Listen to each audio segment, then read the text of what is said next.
افضل جمعرات ہے، جس طریقے سے جمعے کا دن افضل ہے تمام دنوں پر، اسی طریقے سے عام دنوں میں افضل ہے نوچندی جمعرات۔ اس نوچندی جمعرات کو میری طرف سے آپ کی اجازت ہے کہ آپ ایک مرتبہ اس نشر کو خالی لکھ لیں، لکھنے کے بعد آپ اس کو کسی فریم میں کروائیں اور حفاظت کے لیے آپ اس کو اپنے گھر میں لگا لیں۔ اس نشر کی برکت سے وہ گھر حفاظت رہتا ہے بلاؤں سے، وباؤں سے، بیماریوں سے، مصیبتوں سے، آزمائش سے، اور یہاں تک کہ جس گھر کے اندر یہ نشر موجود ہوتا ہے وہ گھر جلنے سے محفوظ ہو جاتا ہے، اور جس گھر کے اندر یہ نشر موجود ہوتا ہے اس گھر کے اندر اگر شیاطین ہو، چاہے وہ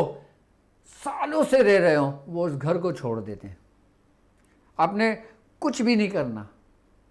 اگر آپ اس کو لکھ سکتے ہیں تو آپ نے نوچندی جمعرات کو صرف ایک بار لکھنا ہے اور لکھ کر اپنے گھر میں لگا لیں۔ اگر آپ ایک بار سے کئی دفعہ لکھنا چاہتے ہیں تو آپ اس کو لکھ کر اپنے دوست احباب کو بھی دیتے ہیں حفاظت کے لیے، یہاں تک کہ وہ لوگ جو لوگ میرے شاگرد ہیں اور لوگوں کے علاج و معالجہ کرتے ہیں، اور جب وہ کسی کا جادو کا اوتار کر دیتے ہیں ان کو آرام آ جاتا ہے، لیکن پھر دوبارہ اس کے اوپر اٹیک ہو جاتا ہے، وہ دوبارہ متاثر ہو جاتا ہے، تو ان لوگوں کو یہ چاہیے کہ وہ جب لوگوں کا علاج و معالجہ کر لیں اس کے بعد اسی تعویذ بنا کر، اسی نشر کا تعویذ بنا کر اس مریض کے گلے میں ڈال دیں یا اس مریض کے بازو پہ باندھ دیں۔ یہ ظاہری اور باطنی ہر بیماریوں سے آپ کو محفوظ رکھتا ہے یہ نشر۔ اس نشر کی یہ تاثیر ہے کہ اس کی حفاظت آپ کو معلوم کس کے سپرد ہے؟ سرکار دو عالم صلی اللہ علیہ وآلہ وسلم کا فرمان ہے، آپ نے فرمایا کہ جو شخص جو کچھ لکھ کر اپنے گلے میں ٹانگتا ہے یا اپنے گھر میں ٹانگتا ہے، اللہ رب العزت اس کو اس کے حوالے کر دیتا ہے۔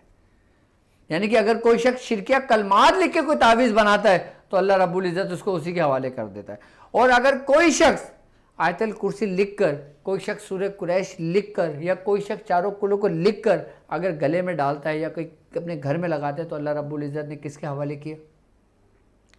وہ اسی کی نگہبانی میں آ گیا۔ اور یہاں تک کہ اس نشر کے اندر وہ چاروں کل موجود ہیں کہ جس کے بارے میں سرکار دو عالم صلی اللہ علیہ وآلہ وسلم نے باقاعدہ حصار کا حکم دیا، آپ نے پڑھنے کا حکم دیا، یہاں تک کہ فرمایا کہ جب تم اپنے بستر پہ جایا کرو تو سورہ فلق اور سورہ ناس چاروں کل آپ ایک دفعہ پڑھ کے اپنے چہرے پہ ہاتھ پھیر لیا کرو۔ یہاں تک کہ یہ طریقہ کار سرکار دو عالم صلی اللہ علیہ وآلہ وسلم کا خود کہتا کہ جب آپ بستر پہ جایا کرتے تھے تو آپ پڑھ کے اپنے اوپر اپنا ہاتھ پھیر لیا کرتے تھے اپنے جسم مبارک پر۔